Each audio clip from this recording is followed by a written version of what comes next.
Assassin's Creed Syndicate doesn't suck, which is actually a huge relief to me, because after how terrible Unity was, we really needed to see some changes for the better in this series, and thankfully we got them. And in fact, this really kind of confirms a theory that I've been having with each game as they become released, where every odd-numbered game, they tend to make a lot of mistakes and have a lot of areas that need to be cleaned up, and then they fix it in the following even-numbered one.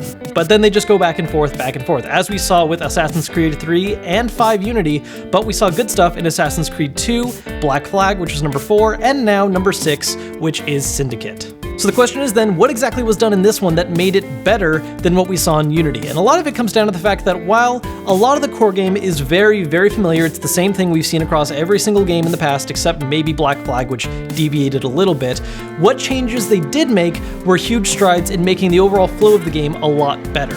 The core that we're all familiar with is definitely here. Free roaming through a city, climbing towers to unlock side missions, slowly conquering all of the town while also completing main story missions to get through the plot. It's all stuff we've definitely done before, but there's a lot of adjustments that just make it so much better.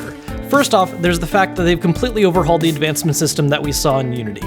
One of the things that made Unity a big problem was that it relied heavily on spending in-game money, where you'd have to buy different pieces of equipment which would then level your character up.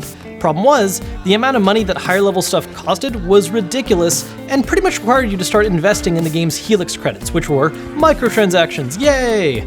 Syndicate, on the other hand, focuses much more on a natural form of progression we've seen in other games. Whenever you complete different side missions, complete story missions, you're rewarded with XP, and for every 1,000 XP, you get a skill point. Spend so many skill points, you level up, which then lets you buy equipment you can use, which is all much more affordable. As a result, the game's pacing is much more player-friendly, where you can just take your time doing all the missions available for your current given level, and through completing them, you're definitely going to get enough money and experience to get all the upgrades you need to move on to the next set of missions. Another addition that seems kind of small at first, but actually has a huge impact on how the game is played, is the grappling hook, which makes traveling around the city a lot easier.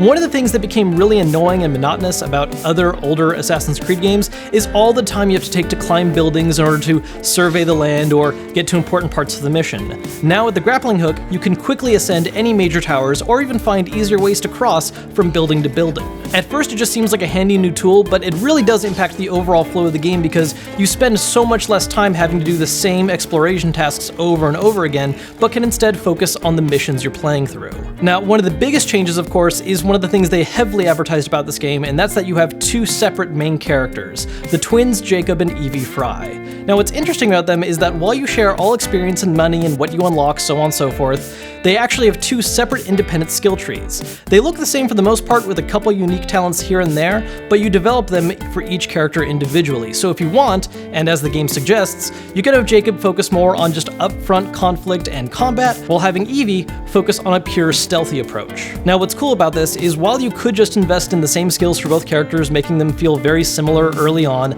that's boring. Instead, by specializing them, you can make it so each one is suited for different missions. There are story missions where you must use one or the other, but for all the different side quests you can do for exploring the town, it really does make a big impact who you choose to handle what situation. Now, another big difference to Unity is that there's a whole lot less you need to invest in. With Unity, there was all kinds of different small parts of your outfit that you could choose from and buy, which led to you having to buy a lot of stuff. With Syndicate, it's a lot more pared down. It's really just your weapon, your outfit, a few other small pieces, and the ability to upgrade your gangs as well as your secondary items. As a result, it's a lot easier to unlock everything in this game and basically makes microtransactions completely unnecessary. They are still present in this game, but you really only need to use them if you don't feel like playing through the whole thing. If you take your time being a completionist, you can get through the whole thing and unlock everything you need before you're even close to finishing all the content. So from a mechanics standpoint, there have been a lot of upgrades in this game that just make the entire thing flow together a lot better.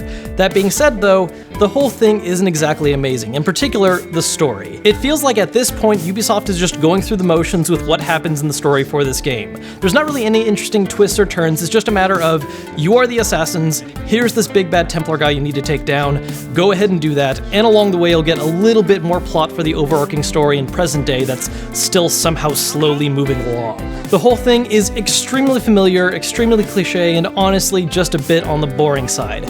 Thankfully, one thing that does balance it out is that Jake and Navivi are actually fairly interesting characters, and more importantly have some really good banter with one another, which at least makes a lot of the cutscenes entertaining in small bursts. Now, of course, another problem is that this wouldn't be an Assassin's Creed game without having its fair share of bugs and glitches at launch, but thankfully, they don't seem to be as common as they were in other games. While playing through, I encountered a time where a character completely disappeared during a cutscene, even though I was talking to no one holding a dog.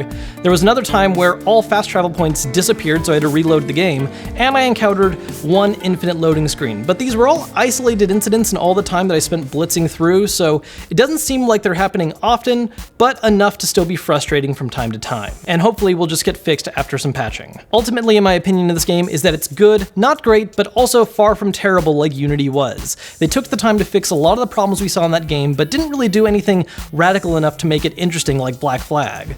It's enough to where if you were a fan of previous Assassin's Creed games and Unity turned you off, this is going to bring you back, but if you've never liked any of the games except maybe Black Flag, this probably isn't going to do anything to change that opinion. With that being said, if you are interested in grabbing a copy of the game, I do have a link posted down below in the description. As always, if you enjoyed this video and found it useful, hit that thumbs up button to let me know, as well as subscribe so you don't miss out on any future content. Until next time guys, I'm Kevin Kenson, and I'll see you later.